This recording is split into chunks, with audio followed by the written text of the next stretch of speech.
அது வந்து கண்டிப்பா ஏற்றுக்கொள்ள முடியாது. பிரதானத்துவம் இந்த கூட்டத்துக்கு கூட்டப்பட்டது. ஏன் இவ்வளவு பெரிய ஒரு கன்ஃபியூஷன்? நான் ரொம்ப சிம்பிளான ஒரு பர்சன். அவருக்கு வேற எந்த விதமான ரைட்ஸும் கிடையாது. என்ன வேணா இருக்கட்டும்ங்க. வணக்கம். நேர்பட பேசு நிகழ்ச்சிக்கு வரவேற்கிறோம். சாதிவாரி கணக்கெடுப்பை நடத்த மத்திய அமைச்சரவை ஒப்புதல் வழங்கியிருக்கிறது. அடுத்த மக்கள் தொகை கணக்கெடுப்பின் போது அதோடு சேர்த்து சாதிவாரி கணக்கெடுப்பையும் நடத்த மத்திய அமைச்சரவை ஒப்புதல் வழங்கியிருக்கு. இது தொடர்பான அறிவிப்பை அமைச்சர் திரு அஸ்வினி வைஷ்ணவ் செய்தியாளர்கள் சந்திப்பில் சொன்னார். இதுதான் இன்றைய நேர்பட பேசுவின் பேசுபொருள். சாதிவாரி கணக்கெடுப்பு தமிழ்நாட்டில் யாருக்கு சாதகம் யாருக்கு பாதகம் அப்படிங்கிற தலைப்பில் பேச இருக்கிறோம். மூத்த பத்திரிகையாளர் திரு TN ரகு பங்கேற்றிருக்கிறார். எழுத்தாளர் திரு ராம்கி இணைந்திருக்கிறார். பத்திரிகையாளர் திரு சுவாமிநாதன் பங்கேற்றிருக்கிறார். அரசியல் விமர்சகர் திரு ரவீந்திரன் துரைசாமி இன்னும் சற்று நேரத்தில் இணைய இருக்கிறார். வணக்கம். வணக்கம் திரு ரகு. திடீர்னு மத்திய அமைச்சரவை சாதிவாரி கணக்கெடுப்புக்கு ஒப்புதல் வழங்குவதற்கான காரணம் என்ன? என்னை பொறுத்த வரைக்கும் ராகுல் காந்தியோடைய கேம்பெயின் அதுக்கு நிச்சயமா கிரெடிட் கொடுத்தே ஆகணும். இன்னைக்கு வந்து இந்தியா முழுவதும் சாதிவாரி கணக்கெடுப்பின் அவசியத்தை தொடர்ந்து வலியுறுத்தி வந்தது ராகுல் காந்தி தான். அதுவே என்ன பெரிய முரண்கிறது. அதாவது நேரு பிரைம் மினிஸ்டராக இருக்கிறபோது 1951 SC/STயை தவிர மற்ற எந்த காஸ்ட்டும் மென்ஷன் பண்ணக்கூடாது அப்படின்னு ஒரு முடிவு எடுத்தாங்க. அதற்கு அப்போ வந்து அவர் வந்து பொறுப்பில் இருந்தார். மண்டல் கமிஷன் வந்து 78 ஃபார்ம் பண்ணதுக்கப்புறம் அதை இம்ப்ளிமெண்ட் பண்ணாமல் கிடப்பில் போட்டது இந்திரா காந்தியும் ராஜீவ் காந்தியும். அவங்களுடைய வழியில் வந்த ராகுல் காந்தி இப்போ அதனுடைய அவசியத்தை வந்து வலியுறுத்திட்டே இருந்ததுனால பிஜேபி செஞ்சிருக்கு தான் நான் நினைக்கிறேன். ஏன்னா அவங்க வந்து 2021 எடுக்கிற பிளானில் இல்லை. உங்களுக்கு கோவிட்னால அதை எடுக்க முடியல. இருந்தாலும் அவங்க வந்து அந்த திட்டம் கிடையாது. ஏன்னா வந்து அது இந்து சமுதாயத்தை வந்து பிரிச்சிரும் அல்லது அவங்களுக்கு பொலிட்டிக்கல் கெயின்ஸ் கிடைக்காது அப்படின்னு நினைச்சாங்க. ஸோ ராகுல் காந்திக்கு நிச்சயமாக ஒரு வெற்றி தான். அவர் அது ஒரு பேசு பொருள் ஆக்குனார். ராகுல் காந்தி சொல்லி மத்திய அமைச்சரவை ஒப்புதல் கொடுத்து மத்திய அரசு செய்ய போதா? வேற ஏதோ ஒரு காரணம் இருக்கும். இப்போ எல்லோரும் பேசுறாங்க. தமிழ்நாட்டில இருந்து குரல் ஒழிச்சது, முதல்வர் வந்து பிரதமருக்கு கடிதம் எழுதினாரு, பீகார்ல இருந்து வலியுறுத்தல் போச்சு, இது மாதிரி பல மாநிலங்கள்ல இருந்தது. ஆனா திடீர்னு இந்த முடிவுக்கு வருவதற்கான ராகுல் காந்தி சொன்னதால நாங்கள் செஞ்சோம் நாங்கள் சொல்லி ஒத்துக்க போறது இல்லை. பட் வந்து ஒவ்வொரு மாநிலத்திலும் அதற்கான குரல் எழும்புது இல்லையா? பீகார்ல வந்து எலெக்ஷன் வரப்போகுது இந்த வருஷம். அவங்க காஸ்ட் சென்சஸ் பண்ணி, அதாவது அது ஸ்டேட்டு செய்ய முடியும் நாங்கள் செய்வோம்னு செஞ்சு காமிச்சு அவங்க ரெசர்வேஷனை வந்து உயர்த்தி அது அப்புறம் வந்து அவங்களுடைய ஹைகோர்ட் வந்து ஸ்ட்ரைக் டவுன் பண்ணாங்க. இப்போ தெலங்கானாவில் வந்து ஒரு சர்வே எடுத்து அவங்க வந்து ரெசர்வேஷனை வந்து ரீகாலிபிரேட் பண்ணி OBC ரிசர்வேஷனை 42% ஆமாம் அதை உயர்த்திருக்கிறாங்க. அதுக்கப்புறம் அடுத்த இவங்க சென்ட்ரல் கவர்மெண்ட்டுடைய சென்சஸ்க்கு அப்புறம் இன்னும் உயர்த்துவோன்னு சொல்லியிருந்தாங்க அவங்க பாப்புலேஷனுக்கு தகுந்த மாதிரி. இப்போ கர்நாடகாவில் வந்து 2015 எடுத்தது ஒரு பேசு பொருளாக இருக்குது.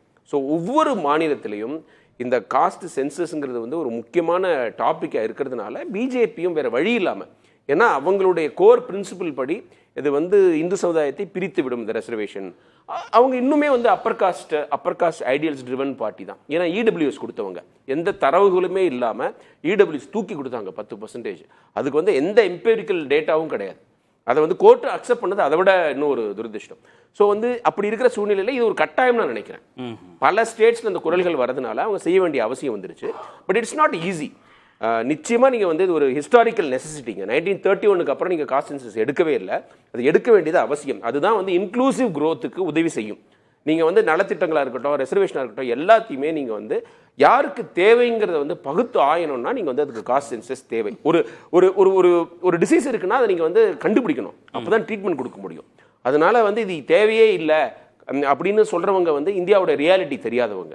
இப்போ கூட வந்து ஒரு டிவியில் ஒரு தனியார் தொலைக்காட்சியில் வந்து ஒரு நிகழ்ச்சியில் ஒரு பொண்ணு பேசுனது அவ்வளோ ஒரு எமோஷனாக இருந்தது. அந்த பொண்ணோட பேட்டியில் வந்து அந்த பொண்ணு சொல்லுது, ஒரு ஹாஸ்பிட்டல் இருக்கும்போது ஒரு குழந்தைய தூக்க போயிருக்கு, அழுதுகிட்டு இருந்த குழந்தைய தூக்க போயிருக்கு, நீங்கள் எந்த ஆளுன்னு கேட்டிருக்காங்க. அழுத குழந்தைய சமாதானப்படுத்துறதுக்கு கூட ஒரு காஸ்ட் தேவைப்படுதுங்கிற ஒரு சூழ்நிலை இருக்கும்போது அது தேவையே கிடையாது, அது முக்கியமே கிடையாது அப்படின்னு சொல்கிறவங்கலாம் நாட்டினுடைய நிலைமை தெரியாதவங்க. ஒவ்வொருத்தருக்கும், அதாவது இந்த சாதினால் பாதிக்கப்படுற ஒவ்வொருத்தருக்கும் ஒவ்வொரு ஸ்டேஜில் அது ஒரு பிரச்சனையாக இருக்குது. அதனால வந்து அதை நீங்கள் இந்த ரெசர்வேஷனுக்கு இந்த காஸ்ட் சென்சஸ் ரொம்ப அவசியம். அதை நீங்கள் ரீவிசிட் பண்ணணும். அது ஏற்கனவே தகுதியானவர்களுக்கு போயிட்டு இருக்கா அல்லது வந்து ஒரே குரூப் வந்து அதை வந்து மோனோபலைஸ் பண்றாங்களா, இது எல்லாத்தையும் நீங்க கண்டறிய வேண்டிய அவசியம் இருக்குது. என்ன பொலிட்டிக்கல் கெயின் பாஜகவுக்கு இது மூலமா? அவங்க ஒரு காலத்துல வந்து ஓபிசி வாக்குகள், SC/ST வாக்குகள் விழாம இருந்த கட்சி வந்து இப்ப வந்து அவங்க இந்த சோஷியல் இன்ஜினியரிங் மூலமா வாங்க ஆரம்பிச்சிட்டாங்க. அதற்கு காரணம் இப்ப ஓபிசி பிரிவிலேயே அதிகமா எண்ணிக்கையில இருந்து அவங்களுக்கு ரெசர்வேஷன் பெனிஃபிட்லாம் இல்லாதவங்களுக்கு இவங்க வந்து சீட்ஸ் கொடுக்குறாங்க. யூபியில் வந்து இப்போ மாயாவதி சார்ந்திருக்கிற பட்டியலினத்தை தவிர மற்றவங்களாம் இருக்காங்கல்ல, அவங்களுக்கு ரெப்ரசன்டேஷன் கொடுக்குறாங்க. அதே மாதிரி ஓபிசி பிரிவுலையும் செய்கிறாங்க. ஹரியானாவில் வந்து ஜாட் தான் வந்து அதிக எண்ணிக்கையில் இருக்கிறாங்க அப்படின்னு சொல்லிட்டு காங்கிரஸ் அவங்கள முன்னிலைப்படுத்துறது. இவங்க ஜாட்டை தவிர மற்ற ஜாதியினர் இருக்காங்க, ஜாட் அல்லாதவர்கள் எல்லாரையும் ஒருங்கிணைச்சு. ஆமா, ஏன்னா அவங்க வந்து ஜாட் வந்து பொலிட்டிக்கல் பவரை என்ஜாய் பண்ணிட்டு இருக்காங்க. இது வரைக்கும் ஓபிசி பிரிவினர் வந்து அங்க பொலிட்டிக்கல் பெனிஃபிட்ஸை ஹார்வெஸ்ட் பண்ணவே இல்லை. ஸோ அவங்களெல்லாம் ஒருங்கிணைக்க முடியுமான்னு ஒரு கேள்வி இருந்தது. ஜாட்டுங்கிறது வந்து ஒரு பெரிய குரூப், அவங்களை ஒருங்கிணைக்கிறது ஈஸி. அந்த ஈஸியர் ரூட்டை காங்கிரஸ் செஞ்சாங்க. கஷ்டமான வேலையான பல ஓபிசி ஜாதிகளை ஒருங்கிணைத்து அந்த ஓபிசி குரூப்லேருந்தே வந்து உங்களுக்கு நயப் சிங் சைனி சீஃப் மினிஸ்டர் ஆக்குனாங்க. இதெல்லாம் வந்து அவங்க கால்குலேட் பண்ணி பண்ற விஷயம். அதே மாதிரி ஒவ்வொரு மாநிலத்திலையும் நம்ம நினைச்சிட்டு இருப்போம் மராத்தாவை எதிர்த்தா வந்து நீங்க மகாராஷ்டிராவில் ஜெயிக்க முடியாது. அவங்க வந்து ஜெயிச்சு காமிச்சிட்டாங்க. மராட்டாலாம் வந்து இவங்க மேல ஒரு பெரிய கடுப்போட இருந்தாங்க. பட் அவங்க வந்து ஒரு எலக்ட்ரல் இன்ஜினியரிங் பண்ணி அவங்க அங்கேயும் வந்து ஸ்வீப் பண்ணியிருக்காங்க. மராட்டாவுக்கு எதிரானவர்களை போலரைஸ் அவங்க அதை ரொம்ப கேர்ஃபுல்லா செய்யறாங்க. அது வந்து நீங்க அது இப்போ ஒவ்வொரு ஸ்டேட்டுக்கும் ஸ்பெசிபிக் ஸ்ட்ராட்டஜி வச்சிருக்காங்க. கர்நாடகால லிங்காயத் அண்ட் ஒக்காலிகாவை பகச்சிக்கிறது இல்லை. அங்க ஓபிசியை வந்து ரேலி பண்றது கஷ்டமா இருக்கு. அவங்க எல்லாம் வந்து சித்தராமையா பின்னாடி இருக்கிறாங்க. அவரும் ஓபிசி கம்யூனிட்டி சேர்ந்தவர். அவங்களுக்கு எல்லாம் தலைவராக அவர் அறியப்படுறாரு. அவருக்கு ஒரு கரிஷ்மா இருக்குது. அங்க வந்து என்ன பண்றாங்கன்னா மேஜர் கம்யூனிட்டிஸ் ரெண்டை வந்து கன்சாலிடேட் பண்ணா போதும் அப்படின்னு சொல்லிட்டு ஈகோ பார்க்காம பல வருடமா எதிர்த்துக்கிட்டு இருந்த தேவகவுடாவுடைய கட்சியும் ஒருங்கிணைக்கிறாங்க. ஏன்னா அவங்க ஒக்காலிகா பெல்ட்ல இவங்களால ஓல்டு மைசூர் ரீஜன்ல இவங்களால ஜெயிக்க முடியல. சோ அங்க வந்து இந்த மாதிரி இதுல வந்து தெலுங்கானால ஓபிசி கன்சாலிடேஷன் பண்றாங்க. ஓபிசி பிரிவை சேர்ந்த பாண்டி சஞ்சய் அவங்களுக்குலாம் ஸ்டேட் தலைவர் பதவி கொடுக்குறாங்க.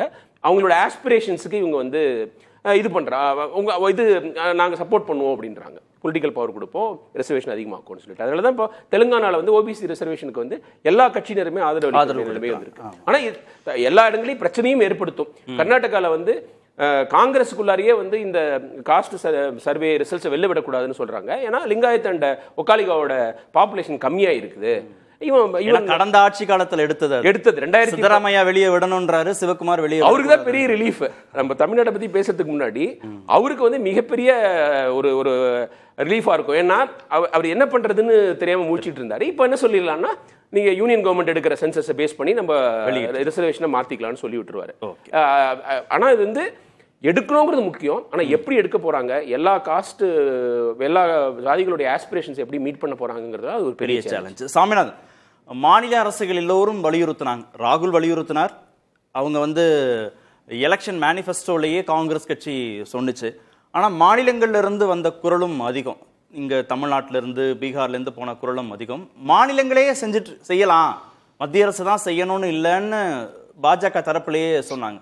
இப்ப நாங்களே செய்யறோம் அப்படின்னு முன் வந்ததற்கான அடிப்படை காரணம் இல்ல, இப்ப வந்து மிக முக்கியமா பார்த்தோம்னா சார், அண்மை காலமா ரொம்ப சமீப காலமா வந்து பாத்தீங்கன்னா கான்ஸ்டிடியூஷனல் லாவுக்கே உங்களால ஆபத்து அப்படிங்கக்கூடிய ஒரு அஸ்திரத்தை கையில் எடுத்திருந்தாங்க காங்கிரஸ்லாம்.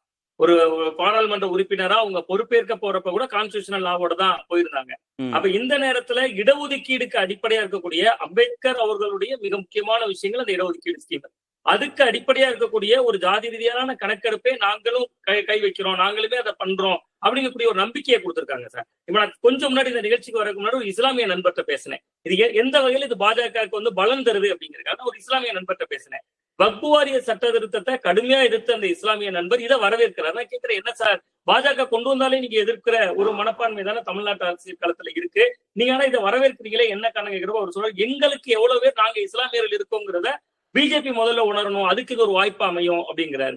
அப்ப அதை பொறுத்த வரைக்கும் இந்த விஷயத்தை பொறுத்த வரைக்கும் பிஜேபிக்கு வந்து என்ன பலன் இருக்கு அப்படின்னா, இது ஏன் அவங்க வந்து மாநிலங்களே செய்யலாம்னு சொன்னவங்க அவங்களே எடுத்து ஏன் செய்யறாங்க அப்படிங்கிற பின்னாடி பார்த்தோம்னா, ஒன்றுல அவர்கள் வந்து இன்னைக்கு வந்து ஒரு ஃபார்வர்டு காஸ்ட் மனநிலையில இருந்து எல்லாருக்குமான ஒரு அரசியல் இயக்கமா இன்னைக்கு பிஜேபி தன்னை ஒரு கொஞ்சம் கொஞ்சமா கொண்டு வராங்க. சார் ரொம்ப தெளிவா சொன்னாங்க. அதை அந்த வகையில அவங்களுக்கு என்னன்னா ஒவ்வொரு மாநிலங்கள்லயும் ஒரு எதிர் அரசியல் செய்யக்கூடியவங்க வந்து இந்த மாதிரியான பிற்படுத்தப்பட்ட மிகவும் பிற்படுத்தப்பட்டவர்கள் குரலா சமூக நீதி பேசக்கூடிய இடத்துல இன்னைக்கு திமுக அவர்கள் கடந்த ஆண்டு சட்டமன்றத்திலே கூட தீர்மானமே நிறைவேற்றிருந்தாங்க. இதை ஜாதி ரீதியிலான கணக்கெடுப்பை நடத்தணும்னு சொல்லி தனி தீர்மானமே நிறைவேற்றிருந்தாங்க.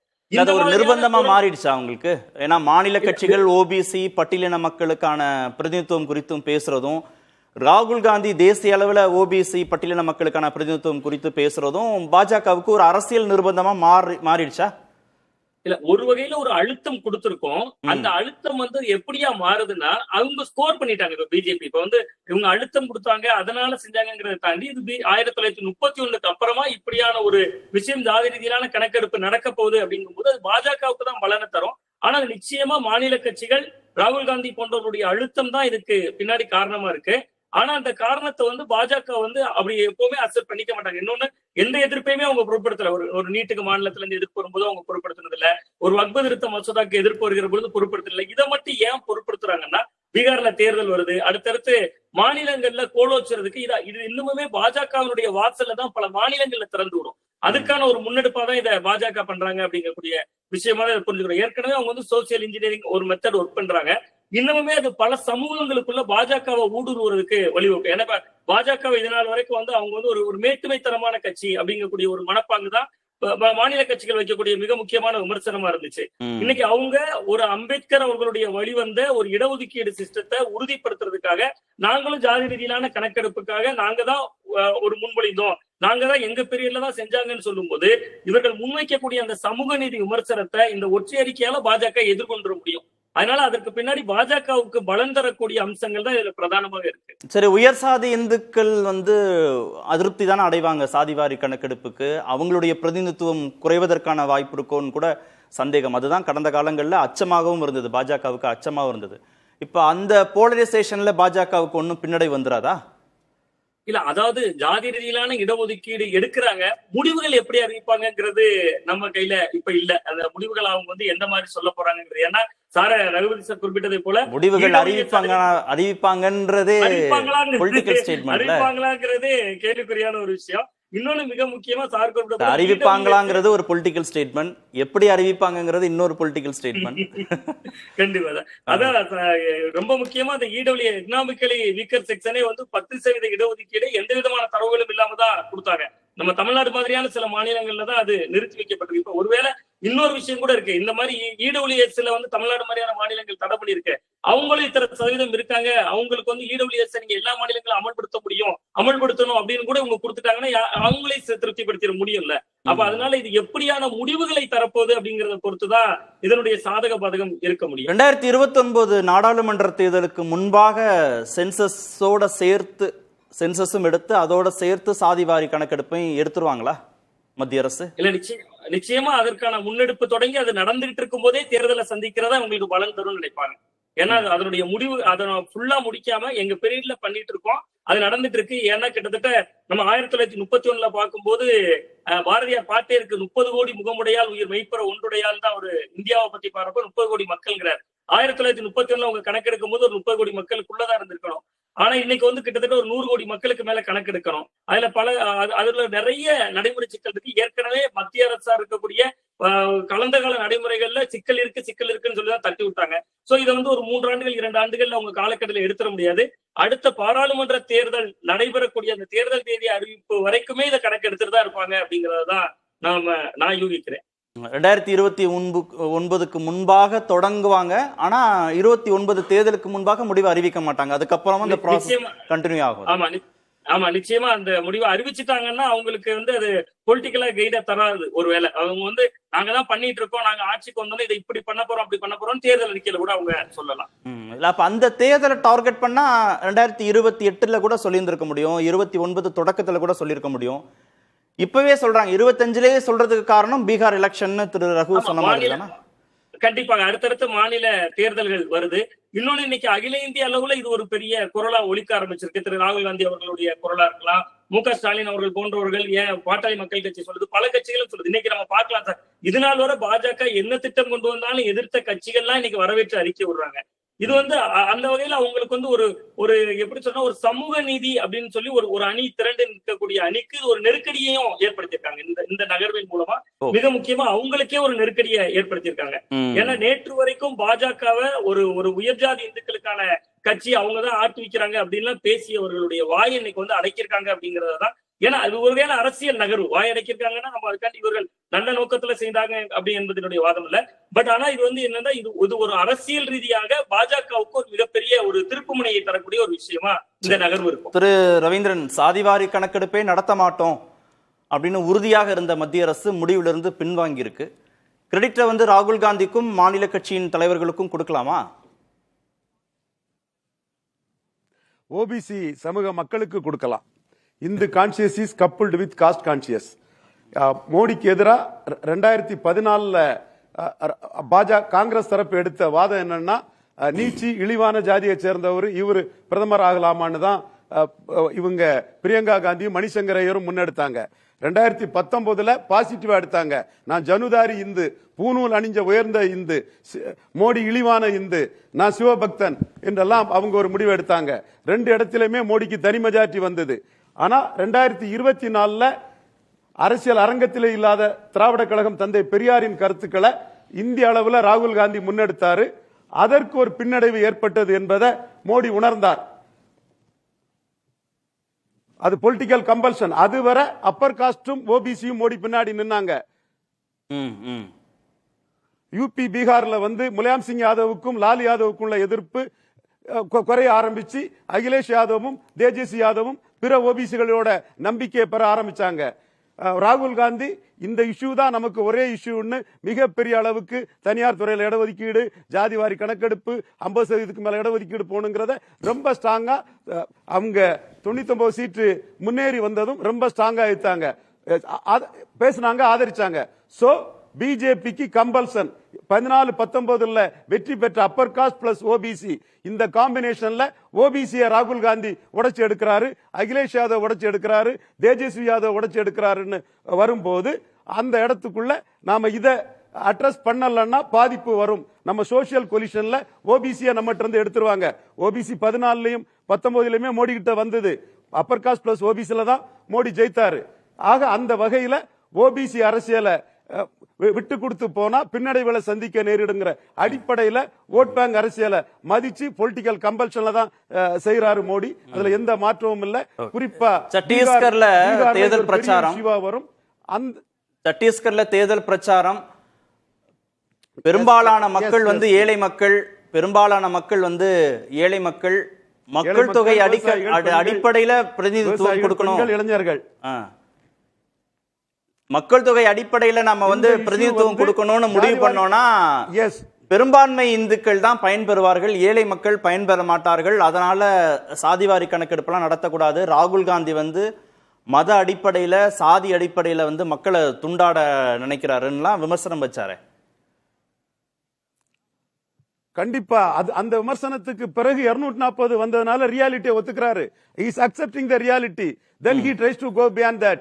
அந்த இடத்துக்குள்ள 400 வந்திருந்தாருன்னா இந்த முடிவுக்கு வந்திருக்க மாட்டாரு. அதைத்தான் நான் சொல்றேன். ஓபிசி மத்தியில் உள்ள அவேர்னஸ் இன்னைக்கு வந்து சோசியல் அவேர்னஸ்ங்கிறது வந்து எல்லா ஜாதிகளிலும் ரொம்ப கடுமையான அளவுக்கு இருக்குது. வட தமிழகத்தில் ஒரு குறிப்பிட்ட ஜாதிக்கு எதிராக மற்ற ஜாதிகள் கன்சாலிடேட் ஆகுறாங்க. மேற்குல இது நடக்குது. இந்தியா ஃபுல்லா இன்னைக்குள்ள ரெவல்யூஷன் அத கம்யூனிகேஷன் ரெவல்யூஷன்ல பெரிய அளவு நடக்குது. அப்போ மோடியோட அரசு ஓபிசிக்கு எதுவும் செய்யல. மோடி ஓபிசின்னு சொல்றாரே தவிர ஓபிசிக்காக ராகுல் காந்தி தான் பேசுறாங்கிற உணர்வு ஓபிசி கிட்ட வரும்போது ஓபிசியோட அவேர்னஸ் டேக்கன் ஃபார் கிராண்டட் நினைச்சா 240 குறையக்கூடாது. 240 மேல போகணும்னா ஒவ்வொரு ஓபிசியும் வேணும். அதனாலதான் சப் கேட்டகரைசேஷன் எஸ்சிக்கு மோடி வாராரு, சப் கேட்டகரைசேஷனுக்கு அனுமதி கொடுக்கிறாரு. இன்னும் சொல்ல போனா ஓபிசிலையும் சப் கேட்டகரைசேஷனுக்கு மோடி வருவார்.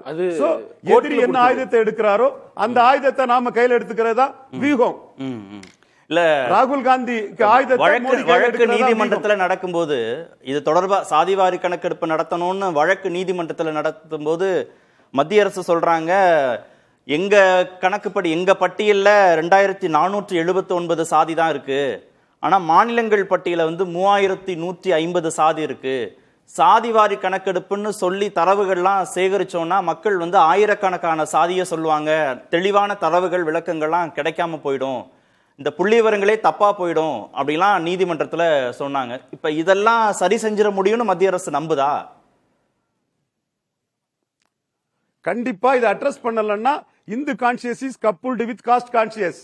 Hindu conscious is coupled with cost conscious. OBC communities வந்து நாம ஏமாற்றப்படும், இந்து ஒற்றுமைங்கிற நமக்கு டியூ ஷேர் கிடைக்கலங்கிறதுல அவங்களுக்கு வந்து அதிருப்தி வரும்.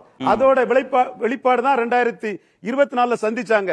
சோ இதை அட்ரஸ் பண்ண வேண்டியது கடமைங்கிறத புரிஞ்சுக்கிட்டு practical politics, Modi is in politics, இந்த இடத்துக்குள்ள தன்னோட வாக்கு வங்கியான ஓபிசிய நழுவ விடக்கூடாதுங்கிறதுல மோடி உறுதியா இருக்கிறார். நீங்க சொன்னதெல்லாம் கரெக்ட் தான். ஏழைகள், பெண்கள், இளைஞர்கள் இவங்க தான் எனக்கு முக்கியம், ஜாதி கிடையாதுன்னு 24 பேசினாரு. பட் அதுக்கு தனி மெஜாரிட்டி கிடைக்கலையே. அகிலேஷ் யாதவ் எமர்ஜ் ஆயிருக்கிறாரு. மகாராஷ்டிரால பின்னடைவு வந்திருக்குது, ஹரியானால பின்னடைவு வந்திருக்குது, ராஜஸ்தான்ல பின்னடைவு வந்திருக்குது. இதுக்கெல்லாம் குர்மி, குஜார் போன்ற சமூகங்கள் முன்பு நம்மளை ஆதரிச்ச அளவுக்கு ஆதரிக்கலங்கிறத உணர்றாங்க. சோ இந்த கம்யூனிட்டிகள் இது சோசியல் லேடர்லயும் பொலிட்டிக்கல் பவர்லயும் தாங்கள் ஏமாற்றப்படுவதாக உணர்ந்தால் பாஜகவுக்கு வாக்கு வங்கி பாதிக்கும். சோ பிராக்டிகல் பொலிட்டிக்ஸ் உறுதியா நான் இதுல ராகுல் காந்தியோட ஸ்டெபன் அந்த முடிவுல மாறாம தொடர்ந்து அதை வற்புறுத்தினதும் மோடி அந்த முடிவெடுக்கிறதுக்கும் ஒரு காரணம். மீண்டும் இதை சொல்றேன், எதிரி கையில இருக்கக்கூடிய ஆயுதத்தை நாம புடுங்கிறது அரசியல் ஒரு ஸ்ட்ராட்டஜி. இதனுடைய இம்பாக்ட் தமிழ்நாட்டில் எப்படி இருக்கும்? பாஜகவுடைய இந்த அறிவிப்பு தமிழ்நாட்டை பொறுத்த அளவுல தமிழ்நாட்டில் பாஜக ஜாதிவாரி கணக்கெடுப்புக்கு எதிரான ஒரு கட்சிங்கிற அந்த இது இதுல டிஸ்பெல் ஆகி போகும். அதே வேளையில தமிழக முதல்வர் ஸ்டாலின் அவர்களை பொறுத்த அளவுல அவரோட ஒரு வியூ பாயிண்ட் இங்க பிரிவேல் ஆகுது. அவர் என்ன சொன்னாருன்னா, சென்சஸுக்கு தான் லீகல் வேலிடிட்டி உண்டு, சர்வேக்கு கிடையாதுன்னு சொன்னாரு. இப்போ மத்திய அரசு அதான் சொல்லி இருக்குது. மாநில அரசுகள் உள்ள சர்வேக்கு அவர் என்ன சொல்றாங்கன்னா, பீகார் கரெக்டா பண்ணாங்க, கர்நாடகா கரெக்டா பண்ணலங்கிற பாயிண்ட் ஆஃப் வியூ சொல்றாங்க. ஓகே, அதுல அரசியல் இருக்குது. சோ இங்க தமிழ்நாட்டில் தமிழக முதல்வர் மு.க. ஸ்டாலினோட அந்த வியூ பாயிண்ட் பிரிவேல் ஆகுது. இல்ல, எப்ப தொடங்குவீர்கள், எப்ப முடிப்பீர்கள்னு திரு ஸ்டாலின் கேட்கிறாரு. சாதிவாரி கணக்கெடுப்பை எப்ப தொடங்குவீங்க, எப்ப முடிப்பீங்கன்னு கேட்கிறாரு. கண்டிப்பா 2029க்கு முன்னாடி ஓபிசி கம்யூனிட்டிகளுக்கு இதை ஜஸ்டிஃபை பண்ண வேண்டிய கம்பல்ஷன் பாஜகவுக்கு இருக்கு. அதை செய்வாங்க. மீண்டும் நான் சொல்றேன், அத்வானியும் வாஜ்பாயும் சோனியா கிட்ட தோத்த போது அப்பர் காஸ்ட் மட்டும்தான் பாஜகவுக்கு இருந்தாங்க. மோடி என்ற ஓபிசி காஸ்ட் நியூட்ரல் ஓபிசி வந்த பிறகுதான் ஓபிசியோட அபரித ஆதரவுல தான் 14லும் 19லும் பெரிய வெற்றி பெற்றாங்க. 24ல ஓபிசி ஆதரவு வளையம் குறைய ஆரம்பிக்கும் போது இதை அட்ரஸ் பண்ணி இதை செயல்படுத்த வேண்டியது பாஜகவுக்கு வெற்றிக்கான பொலிட்டிக்கல் கம்பல்ஷன். மீண்டும் நான் அதை சொல்ற விஷயம் என்னன்னா, அகிலேஷ் யாதவுக்கு அக்செப்டன்ஸும் தேஜஸ்வி யாதவுக்கு அக்செப்டன்ஸும் நாளுக்கு நாள் அதிகரிச்சுட்டு போகுது. முலாயம் சிங் யாதவ் மாதிரியும் லாலு பிரசாத் யாதவ் மாதிரியும் அவங்களுக்குள்ள எதிர்ப்பு இல்ல, குறையுது. இந்த இடத்துக்குள்ள பிஜேபிக்கு இது மஸ்ட். திரு ராம்கி, ஓபிசி உடைய வாக்கு சதவீதத்தை இழந்துடக்கூடாதுங்கிறதுனால பாஜக எடுத்த பொலிட்டிக்கல் மூவ் அப்படின்னு அவர் சொல்றார். இது அவங்களுக்கு ஆனா தேர்தல் ஆதாயத்தை கொடுக்குமா அவங்க எதிர்பார்க்கிற மாதிரி? அடுத்து வர ஒரு 50 ஆண்டுகளுக்கு இதுதான் அரசியல் ரிசர்வேஷன் பாலிடிக்ஸ் தான் இன்னும் மையமா இருக்க போகுது. 50 ஆண்டுகளுக்கு இதுதான் இருக்க போகுது. கடந்த நாடாளுமன்ற தேர்தலுக்கு அப்புறமாவே இந்த செய்திகள் பேசப்பட்டது. ஏன்னா கடந்த சட்டமன்ற தேர்தல் 5 மாநில சட்டமன்ற தேர்தலில் தான் காங்கிரஸ் தான் முன்வைத்தது இந்த விஷயத்தை. அது தொடர்ந்து பரவலான பேச்சுகள். நாடாளுமன்ற தேர்தலில் ஒரு பாஜக கிடைத்த சர்க்கிளுக்கு இது ஒரு முக்கியமான காரணம். RSS சாதிவாரி கணக்கெடுப்பை எடுக்கணும்னு சொல்லும் போது பாஜக அவங்களோட முரண்பட்டாங்க. ஆமா, வேணான்றதுல உறுதியா இருந்தாங்க பாஜக. ஆனா இது இதுதான் அரசியல், இதுதான் யதார்த்தம். ஆனாலும் ஒரு சாதியை கடந்தவர்களுக்கு இது நிச்சயமா அதை ஒரு பெரிய பின்னடைவு, கொண்டாடுவதற்கு எதுவும் இல்லை. ஏன்னா தமிழ்நாடு எப்போதுமே சாதி ஒழிப்புங்கிறது ஒரு பெரிய முக்கியமான இடம். அந்த இடத்துல சாதி ஒழிப்பு அரசியல் அடிப்படையாக தான் திராவிட இயக்கமே கட்டமைக்கப்பட்டது. ஸோ அதனால அது ஒரு வருத்தத்துக்குரிய செய்தி தான் ஆக்சுவலாக. பட் இதை எப்படி செயல்படுத்த, அதாவது ஒரு விஷயம் நீங்கள் தமிழ்நாடு அளவுன்னு கேட்கும்போது அவர் சொன்ன மாதிரி பொலிட்டிக்கல் கம்பல்ஷன் பாஜக இருக்கு. எல்லாரும் மேற்கு பக்கம் போகும்போது நாமளும் அந்த பக்கம் போவோங்கிற பாஜக முடிவு எடுக்குது. அவ்வளவுதான். நீங்க இதை செய்து முடிப்பீர்களா அப்படிங்கிற கேள்விக்கு அவங்க கிட்டே விடை கிடையாது. ஏன்னா இவ்வளவு நாள் பிரஷர் திமுக மேல இருந்தது, நீங்க ஏன் எடுக்கலன்னு. அதை நான் மாறுபட்டு பாக்குறேன். அதாவது ராமதாஸ் கேட்டாரு. ஆமா, திமுகவுடைய நிலைப்பாடு அதுதான் யதார்த்தம். அதாவது மக்கள் தொகை கணக்கெடுப்பை ஒட்டி நடத்துவது அதுதான் அர்த்தம். ஆனா அதற்கு முன்னாடி திமுக மத்தியில் திமுக கூட்டணி மத்தியில் ஒரு தயக்கம் இருந்தது. இந்த ஜாதிவாரி கணக்கெடுப்பை தமிழ்நாட்டில் எடுப்பதற்கு ஒரு பெரிய கணக்கெடுப்பு. ஏன்னா நீங்க ஒரு பட்ஜெட் வைஸ் பாத்தீங்கன்னா ஒரு 500 கோடி இருந்தா போதும், எடுக்கலாம். ஆனால் அதை எடுப்பதால் அந்த ரிசல்ட்ஸ் வர்றதுக்கு அப்புறம் அந்த பொலிட்டிக்கல் கிளைமேட் மாறும். அதை எதிர்கொள்வதற்கு நிச்சயமாக திமுக கூட்டணி தயக்கமா இருந்தது. அதனாலதான் அவங்க என்ன பண்ணாங்க, அந்த பாலை தூக்கி சென்ட்ரல்ல போட்டாங்க.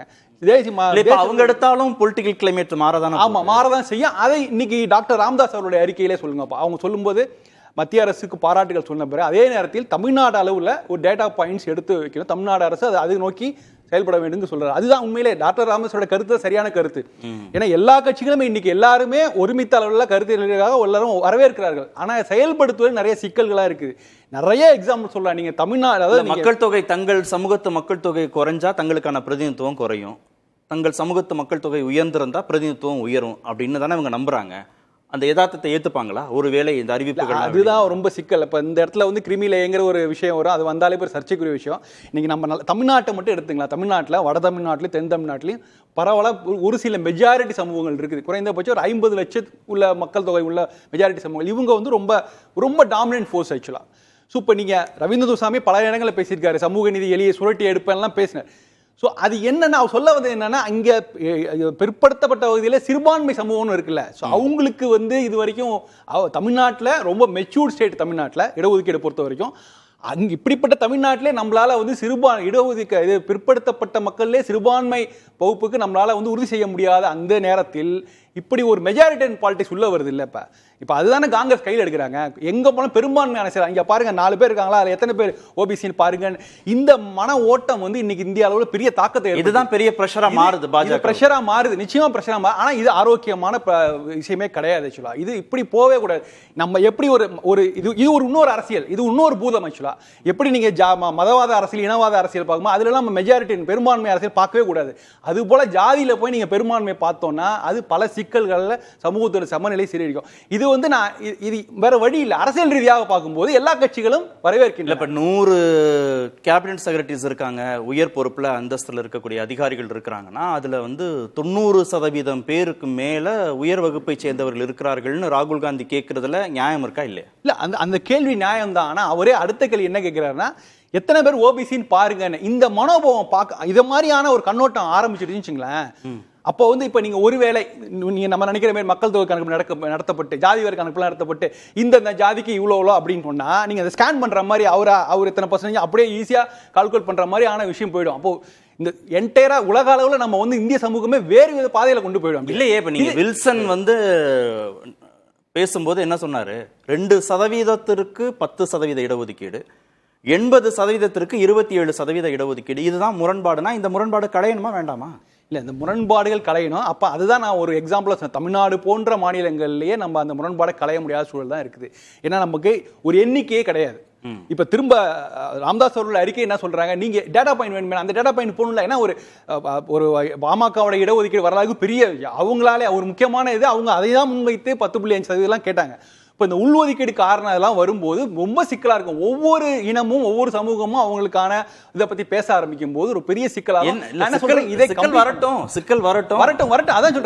வந்து சக்சஸ் வந்துரும் ஏன் பயப்படணும்? இல்ல, நான் என்ன சொல்றேன், இதை ஆரம்பிக்கலாம், இனிஷியேட் தான் அவங்க பண்றாங்க. பாஜக எல்லாரும் இனிஷியேட் தான் பண்றாங்க. ஆனா இது எந்த அளவுக்கு சக்சஸ்ஃபுல்லா 100% கம்ப்ளீட் ஆகுமானா அது நீண்ட நெடிய போராட்டமா இருக்கும். இன்றைய அளவுல சமூக நீதிக்கு போராடக்கூடிய கட்சிகள் வரிசையில பாஜகவும் இணைந்திருக்கின்றன. இந்தியாவில் சமூக நீதிக்கு போராடாத கட்சிகளே கிடையாது. எல்லா கட்சிகளும் சமூக நீதி போராடுதான். ஆனா எப்படி வந்து இம்ப்ளிமெண்ட் பண்ண போறாங்க, அதுலதான் நமக்கு நிறைய கேள்விகள்லாம் இருக்கு. இல்ல, நடைமுறை சிக்கல்கள் இம்ப்ளிமெண்ட்ல இருக்கும் சார். ஆனா நீங்க சொல்றது கொஞ்சம் வித்தியாசமா இருக்கு. நீங்க ஓபிசின்லாம் நீங்க பார்க்காதீங்க அப்படின்னா அப்ப பிரதிநிதித்துவமே தேவையில்லை, இருக்கிறது அப்படியே நீடிக்கட்டும், அப்படியே நீடிக்கட்டும்.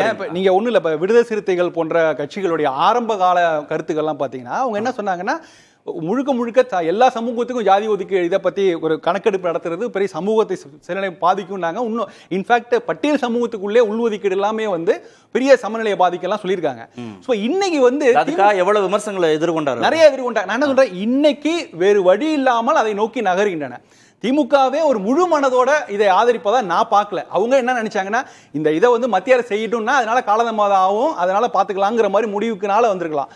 பாஜக கூட முழு மனதோட செய்யறதா நான் பார்க்கல. இவங்க எல்லாமே வேறு வழி இல்லை, இதுதான் ட்ரெண்டோட இருப்போம் அப்படிங்கிறதுக்காக எடுக்கப்பட்ட முடிவா தான் நான் அதை பார்க்கிறேன். இப்போ இவர் வந்து திருமாவளவன்லாம் சொன்னது வந்து எங்க இப்போ எஸ்சி உட்பிரிவு பாத்தீங்கன்னா நாங்களே முன்னேறாம இருக்கோம், சோ நீங்க அதுல எடுக்காதீங்க, தனியா கொடுங்க, எஸ்சி கன்சாலிடேஷன்ங்கிறது பாதிக்கப்பட்டுரும் அப்படின்னு அது ஒண்ணு சொன்னாங்க. நாங்களே இன்னும் முன்னேற வேண்டி இருக்குது, அது எங்களோட பர்சன்டேஜ் கம்மியாதுன்னு சொன்னாரு. ஆனா எனக்கு ரஜினி ராம்கினா ரஜினி ரசிகர், ஆனா அவர் கமல் ரசிகர் மாதிரி பேசுறாரு, தேவையில்லைன்றாரு. காஸ்ட் சர்டிபிகேட் ஸ்கூல்ல இருந்து எடுத்தா காஸ்ட் ஒழிஞ்சிருக்கிற மாதிரி எல்லாம் கமல் பேசினாரு. எங்க நீங்க ஒரு பிரச்சனையை அறியணும்னா நீங்க ஸ்கேன் பண்ணி தான் ஆகணும். ஸ்கேன் பண்ணாம எப்படி நீங்க பிரச்சனையை அறிவீங்க? அந்த ரெப்ரசன்டேஷன் இருக்கான்னு பார்க்கணும். இல்ல 100 பொறுப்புகள்ல 90 பொறுப்புகள்ல உயர் சாதியை சேர்ந்தவங்க தான் இருப்பாங்கிறது சமூக நீதிக்கு எதிராக. ஆமா, எதிராக. அது மட்டும் இல்ல, நீங்க அமைச்சர்கள் எடுங்க, அமித்ஷா, ராஜ்நாத் சிங், நிர்மலா சீதாராமன், ஜெய்சங்கர், அஸ்வினி வைஷ்ணவ், இதுல யார் ஓபிசி இருக்கா, யார் எஸ்சி எஸ்டி இருக்கா? நான் கேட்கிறேன், இந்த திரு மோடியோட அமைச்சரவையில ஒரு ப்ராமினன்ட் எஸ்சி அமைச்சர் சொல்ல முடியுமா? ராம்கிநாடு சொல்ல முடியுமா? அதுக்கு நீங்க ரிசர்வேஷன் நீங்க சட்டம்லாம் கொண்டு வர வேண்டாமே? ஒரு நல்ல எண்ணம் இருந்தா போதும்ல. ஒரு பவர்ஃபுல்லான ஒரு டிஃபென்ஸ் மினிஸ்டரா ஏன் வந்து தலித் சமுதாயத்தை சேர்ந்தவரை கொண்டு வரக்கூடாது? ஃபினான்ஸ் மினிஸ்டரா கொண்டு வரக்கூடாதா? அதுவே ஒரு மெசேஜ் தானே. இப்போ வந்து முன்னேற்றம் வந்திருக்கு, அவங்க ஹேண்டில் பண்ண முடியும். யாருமே கிடையாது. அப்புறம் லேட்டரல் என்ட்ரின்னு சொல்லிட்டு ரிசர்வேஷனையே பைபாஸ் பண்ணிட்டு நீங்க ஜாயிண்ட் செக்ரட்டரி லெவல்ல டைரக்டா நீங்க ரெக்ரூட் பண்றீங்க. ஐஎம் எம்பிஏ படிச்சவங்க, ஐஐடி படிச்சவங்கன்னா அப்ப ரிசர்வேஷன் நீங்க குழி தோண்டி புதைக்கிறீங்க. நீங்க சொன்ன அந்த செக்ரட்டரி லெவல்ல டெஃபினட்டா கிடையாது, ஹிஸ்டாரிக்கலா கிடையாது. அதற்கு காரணம் காங்கிரஸும் கூட. 2011 நீங்க காஸ்ட் ஓபிசி சென்சஸ் எடுக்கணும், கணக்கு எடுக்கணும்னு சொன்னீங்க, எடுத்து அதை வெளியே விடலையே. அவங்களும் எதிராக தானே இருக்காங்க. மண்டல் கமிஷனே அறிக்கையே வெளில விடாதவங்க தானே காங்கிரஸ். ஒரு மனமாற்றம் இருக்கிறது நல்ல, வேற வழியே இல்லைன்ற இடத்துக்கு தான் காங்கிரஸ் நகர்ந்திருக்கு. அப்பதான் பாஜக எல்லாருக்குமே ஒரு பொலிட்டிக்கல் ஆங்கிள் இருக்கும். பட் இந்த ரிசர்வேஷன் இஸ் a must. நீங்க ஹிஸ்டாரிக்கல் இன்ஜஸ்டிசஸ் நீங்க ரிவர்ஸ் பண்ணணும்னா இது தேவைதானே. எங்க ராம்கி முரண்படுறாரு? எனக்கு ரெண்டு விஷயம். ஒன்று வந்து நம்ம சிறுபான்மை சமூகங்கள் இருக்குல்ல, இப்போ நம்ம அதை பார்க்குற பார்வையை இப்போ இஸ்லாமியர்களாக மட்டும் பார்க்க மாட்டோம். இஸ்லாமியோட உள்பிரிவுகள்லாம் இப்போ விஷயத்துக்கு வரும். அதை பற்றிலாம் ஒரு பேச்சுகள் விவாதம் ஆகும். கிறிஸ்துவ சமுதாயம் எல்லா சிறுபான்மை சமூகங்களுக்கும் உள்பிரிவுகள் நிறைய இருக்குது. அது பெருமளவில் பொது இடங்களில் விவாதம் இல்லை. இப்போ நீங்கள் முழுக்க இதை நம்ம நோக்கி இதை ஜாதி கணக்கெடுப்பு அப்படிங்கும் போகும்போது அந்த பிரச்சனைகள் ஆகும். அது சிறுபான்மைக்குன்னு ஒரு 3.5% இடஒதுக்கீடு தமிழ்நாட்டில் கொடுத்துருக்காங்க. அருந்ததியருக்குன்னு ஒரு 3.5% இடஒதுக்கீடு கொடுத்துருக்காங்கன்னா நீங்கள் அதை அந்த கணக்கு எடுத்தாதானே தெரிஞ்சிருக்கும். அதுல உட்பிரிவுக்கு கொடுக்கணுமா கொடுக்க வேண்டாமன்றதை நீங்க புள்ளிவிவரம் வந்தாதானே தெரியும். அதுதான் வரணும், வேற வழியில வந்துதான் ஆக போகுது. ஏன்னா எல்லாருடைய கோரிக்கையும் இப்படிதான் இருக்கிறதுனால வரதான் போகுது. ஆனா இதனால ஒரு பெரிய சமநிலை பாதிக்கப்படும். ஏன் எப்படி பாதிக்கப்படும்? நீங்க வந்து இதுவரைக்கும் இப்ப நீங்க இந்த மந்திர் மண்டல் அந்த கான்ட்ரவர்ஷியல் இந்த இது ஆரம்பிச்சது சர்ச்சையே கிட்டத்தட்ட ஒரு 40 ஆண்டுகளுக்கான கோர் இஷ்யூ தான் ஆக்சுவலா.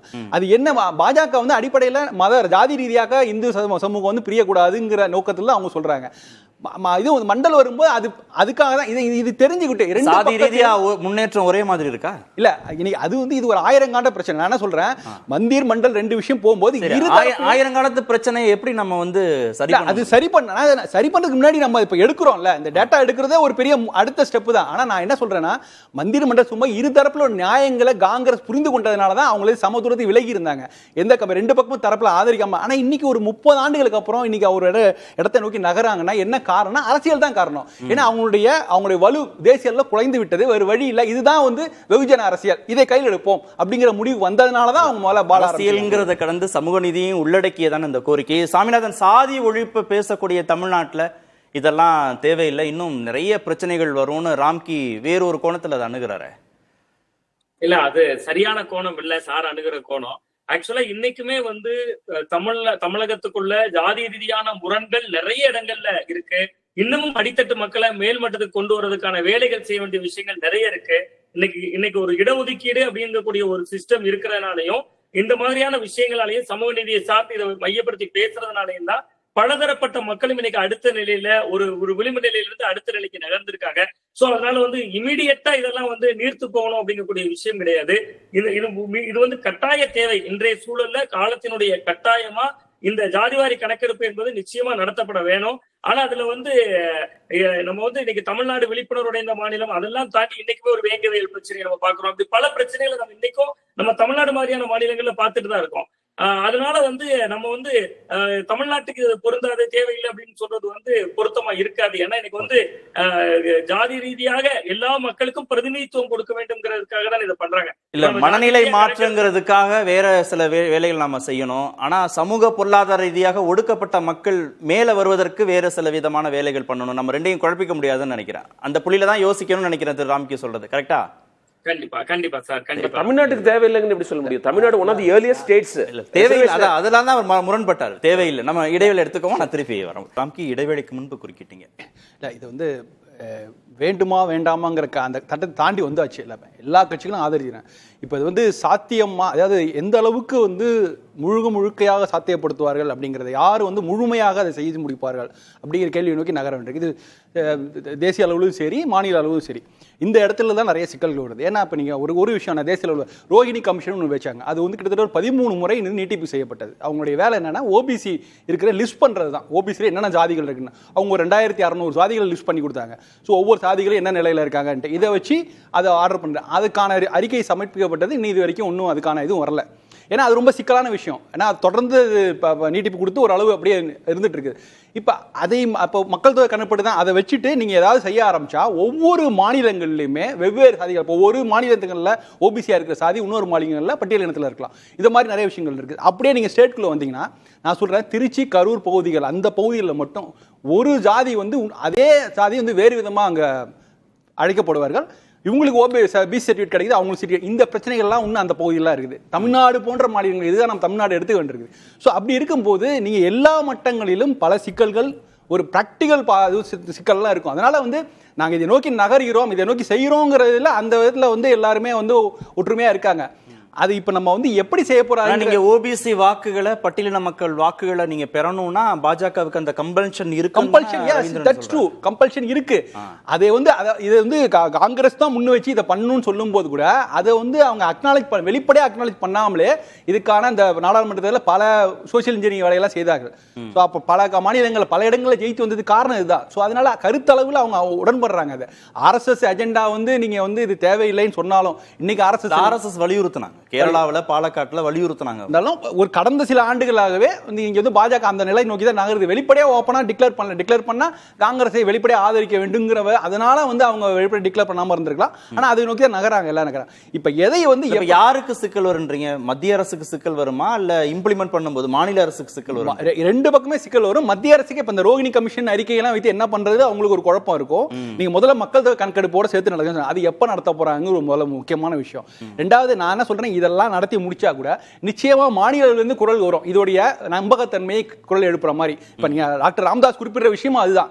அப்ப அதை சரி செய்வதற்கு என்ன பண்ணணும்னா, நீங்க அந்த ஜாதியோட அவங்களோட சோசியோ எக்கனாமிக் டேட்டாவும் எடுத்தாகணும். அவங்களுடைய இன்கம் அந்த விஷயங்களையும் கம்ப்ளீட்டா எடுத்தாக வேணும். அதை எடுத்தால்தான் இந்த மாதிரியான டிபேட் வரும்போது நம்ம அதை சொல்லி நியாயப்படுத்துறதுக்கு இரண்டு தரப்புமே செய்ய முடியும். ரவீந்திரன், சாதிவாரி கணக்கெடுப்பு வேணும்னு கேட்டவங்களும் அரை மனசோடு கேட்டாங்க. சாதிவாரி கணக்கெடுப்பு எடுக்க தயார்னு சொன்ன பாஜகவும் அரை மனசோடு ஒத்துக்குச்சு அப்படின்னு ராம்கி சொல்றாரு. இல்ல, அவங்க கேட்கறது அவங்களுக்கு வேற இஷ்யூ இல்லாதனால அவங்க பொலிட்டிக்கல் வெற்றி பெறணும்னா அந்த இஷ்யூவை எடுத்து தான் தீரணுங்கிறடைய கம்பல்ஷனுக்கு ராகுல் காந்தி வந்தார். இதைத்தான் நான் முதல் சுற்றிலே சொன்னேன். ஃபர்ஸ்ட் ரவுண்ட்ல மோடியை தோக்கடிக்க முடியல, செகண்ட் ரவுண்ட்ல தோக்கடிக்க முடியல, தேர்ட் ரவுண்ட்ல இந்த இஷ்யூவை எடுத்து மோடியை கண்டெயின் பண்ணிட்டாங்க. தனி மெஜாரிட்டி வரல.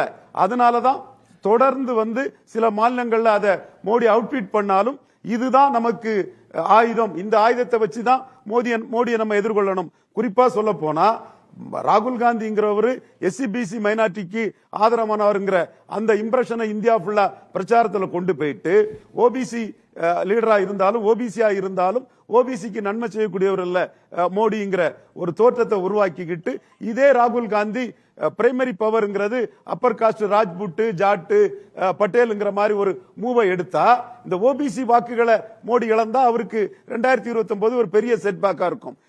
மனசார செய்யறாங்களோ மனசு இல்லாம செய்யறாங்களோ, பொலிட்டிக்கல் கம்பல்ஷன்ல இன்னைக்குள்ள கம்யூனிகேஷன் ரெவல்யூஷன், தகவல் தொழில்நுட்ப புரட்சி, வாட்ஸ்அப், பேஸ்புக், எக்ஸ் தளம், இன்ஸ்டாகிராம், இதுல வந்து ஒவ்வொரு ஜாதிக்கும் ஒவ்வொரு விஷயமும் துல்லியமா தெரியுது. Everybody wants their share of power. Everybody wants their share of power. இல்ல, இம்ப்ளிமெண்ட் பண்றதுல பெரிய சிக்கல் வரும்னா வந்து எடுத்து அந்த தரவுகளை வெளியிட்டு இம்ப்ளிமெண்ட் பண்றதுல பெரிய சிக்கல் வரும்னா 29க்கு முன்பாக அந்த வேலை முடிஞ்சிராது. தொடங்கி இருக்கும். ஆனா 29 எலெக்ஷன் முடிஞ்ச பிறகுதான் அது சார்ந்து அவங்க தரவுகளை வெளியிடுவாங்க அப்படின்னு சாமிநாதன் சொன்னார். இதே குற்றச்சாட்டு மண்டல் கமிஷன் நிறைவேறுமா, இந்தியாவில் மண்டல் கமிஷன் நடக்குமா, மண்டல் கமிஷன் இந்தியாவில் சாத்தியமானு சொல்லும் போது ஒரு பொலிட்டிக்கல் கம்பல்ஷன் விபிசிக்கு வரும்போது அவர் அந்த மண்டல வெளியேறு தூக்கி போடுறாரு. அதுக்கு பிறகு கேட்ட திறந்து விட்ட பிறகு கேட்ட யாராலும் அடைக்க முடியல. அதே மாதிரி இதுவும் கேட்ட திறந்து விட்ட ஒரு கதை தான். என்ன ஒரு சூழ்நிலை இருந்தாலும் அதை சரியா அட்ரஸ் பண்ணாதான் இந்த அவேர்னஸோட கூடிய இந்த காஸ்ட் குரூப்போட வாக்குகளை வந்து சரியா பெற முடியும். சோ இதுதான் இங்க பிரைமரி பிளேயரா இருக்கிறாங்க. ஓபிசிகள் மத்தியில் உள்ள social awareness, everybody wants their share of power. இல்ல, எனக்கு ஒரு தமிழ்நாட்டு ஒன்னு கிளாரிஃபை பண்ணுங்க. சாதிவாரி கணக்கெடுப்பு எடுக்கணும்னு பாஜக நினைக்கிறதுக்கு காரணம் ஓபிசி மக்களுடைய வாக்குகள்னா அவங்க மட்டும்தான் பயன்பெற போறாங்களா சாதிவாரி கணக்கெடுப்பு எடுக்கிறதுனால? இல்ல ஜாதிவாரி கணக்கெடுப்புல வந்து பாஜக வந்து எஸ்சிக்குள்ளேயும் சப் கேட்டகரைசேஷன் மோடி பண்றாரு. கடையருக்கும் சமநீதின்னு சொல்றாரு. காரணம் ஷெட்யூல் காஸ்ட் ஓட்டு வந்து மற்ற இந்துக்களை விட காங்கிரசுக்கு அதிகம் இருக்குது.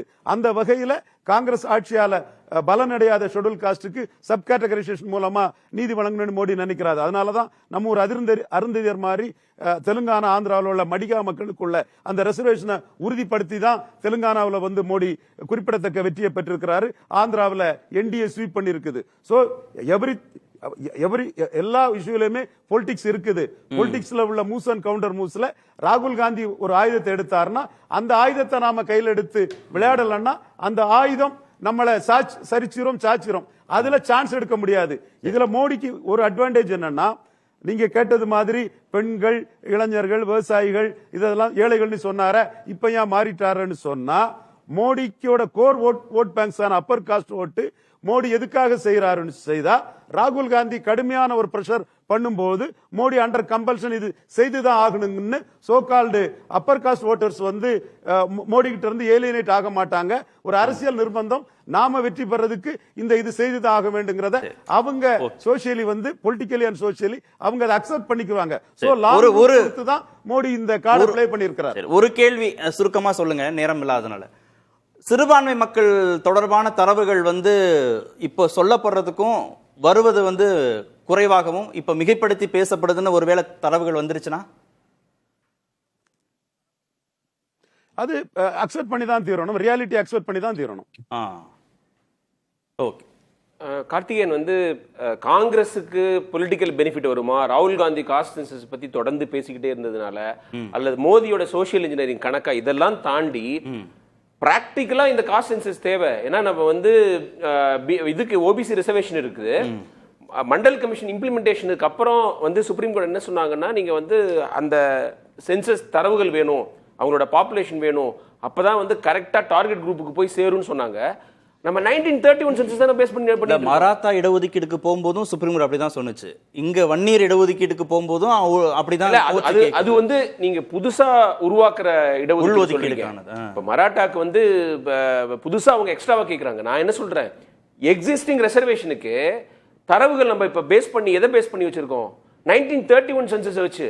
இப்ப என்ன எத்தனை வருஷம் ஆச்சு? நீங்க அதை அப்டேட் பண்ண வேண்டாம். கூட்டணுமா குறைக்கணுமா அப்படியே வச்சுக்கலாமா? எல்லாம் இல்ல, எந்த குரூப் அதை அனுபவிச்சுட்டு இருக்காங்க.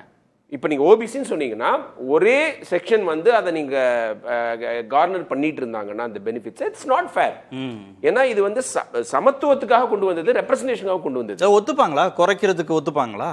கூட்டுறதுக்கு வேணா ஒத்துப்பாங்க. எங்க நோயை தீக்கணும்னா கசப்பு மருந்து குடிச்சுதானே ஆகணும். அது இது பிரச்சனையான இது. நீங்க இதனால ப்ராப்ளம் வருமானு கேட்டீங்கன்னா டெஃபினட்டா ப்ராப்ளம் இல்ல. என்னன்னா நேரடியா ஓட் பேங்கோட சம்பந்தப்பட்டதுல அந்த குறைக்கிறதுங்கிறது நேரடியா ஓட் பேங்க். அதாவது எலெக்ஷன் ஜெயிக்கிறது தோக்குறதை தாண்டி தேவையானவர்களுக்கு அது போய் சேரணும் இல்ல. சமூக நீதினா இது செய்யணும், அது செஞ்சுதானே ஆகணும். அது நீங்க தவிர்க்கவே முடியாது. நீங்க வந்து அந்த இன்டெண்டட் செக்ஷனுக்கு போகணும்னா அதை நீங்க எடுத்தே ஆகணும். 90 வருஷத்துக்கு முன்னாடி உள்ள இதை நீங்க வச்சுட்டு இருக்கோம், நம்ம ஸ்டாட்ஸ் வச்சுக்கிட்டு இருக்கோம். அந்த ஓபிசி அது 2011 அவங்க ஒரு அந்த கணக்கு எடுத்தாங்க, ஜாதி கணக்கு எடுத்தாங்க, அதையே வெளியிடல. காங்கிரஸும் அது வந்து அதுல வந்து குற்றம் தானே, குற்றச்சாட்டு இது குற்றத்தை அவங்க ஃபேஸ் பண்ணி தானே ஆகணும். அந்த சார்ஜ் ஃபேஸ் பண்ணி தானே ஆகணும். 2011 வந்து நீங்க 3 வருஷம் இருந்தது, ஏதாவது நீங்க வந்து ஒரு ஆக்ஷனபிள் ரிப்போர்ட் உள்ள விட்டுருக்கணும்ல. அப்ப யோசிக்கலாம். ஏன்னா எல்லா பார்ட்டிஸ்க்குமே இந்த அப்பர் காஸ்ட் நலன்கிறது வந்து ரொம்ப ரொம்ப முக்கியம். ஏன்னா இந்த மாநிலங்கள்ல வந்து காங்கிரஸ் வந்து இடபிள்யூசி எதிர்த்துக்கிறாங்க, எங்கேயுமே எதுக்கலையே அவங்க. ஏன்னா அவங்களுக்கும் தேவை அப்பர் காஸ்டோடைய பெர்சன்டேஜ் யூபிலாம் அதிகமா இருக்குது, அங்க அவங்களுக்கு எலக்ட்ரல் பெனிஃபிட்ஸ் வேணும்னா அதை எதிர்க்க முடியாது. அந்த மாதிரி ஒரு சூழ்நிலை இருக்கு. ஒவ்வொரு ஸ்டேட்லயுமே கன்சிஸ்டன்டா அவங்க பேசவே முடியாது. தமிழ்நாட்டில் மட்டும் தான் வந்து அவங்க எதிர்க்கிறாங்க. சாமிநாதன், அரசியல் லாபங்களை கடந்து சாதிவாரி கணக்கெடுப்புங்கிறது சமூக நீதியோடு தொடர்புடையதுங்கிறதுல மாற்று கருத்து இல்லை. ஆனா அரசியல் கணக்குகளையும் நம்ம புறந்தள்ள முடியாது. சாதிவாரி கணக்கெடுப்பு எடுத்து அது அமலாகும் போது என்ன மாதிரியான தாக்கத்தை அது தமிழ்நாட்டில் ஏற்படுத்தும்? இல்ல நிச்சயமா வந்து இது வந்து அரசியல் களத்துல பெரிய தாக்கத்தை ஏற்படுத்தும். ரொம்ப குறிப்பா ஜாதி கட்சிகள், எல்லா கட்சிகளுமே இன்னைக்கு வந்து எங்களுக்கு 3 கோடி மெம்பர் இருக்காங்க, எங்க ஜாதியில 4 கோடி பேர் இருக்காங்க, 3 கோடி பேர் இருக்காங்கன்னு சொல்லாத கட்சிகளே இருக்காது.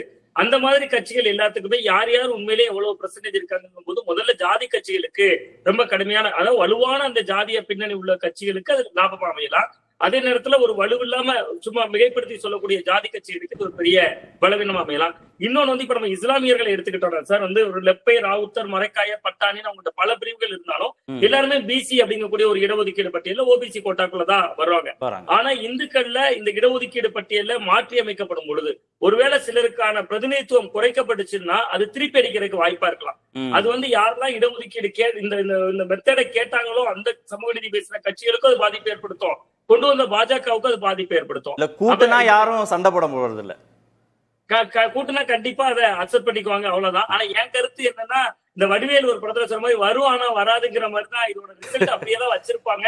அதுதான் உங்களுக்கு வந்து ஒரு ஸ்டேபிளான இடத்தை அவங்களை தக்க வைக்க முடியும் அப்படின்னு நம்புவாங்க. ஏன்னா இன்னொன்னு வந்து பாஜக வந்து இந்த இடத்துல ஒரு முக்கியமான ஒரு நுட்பமான ஒரு புள்ளி இருக்கு சார். இடபிள்யூஎஸ் அவங்க அமல்படுத்துறாங்க 10% இடஒதுக்கீடு.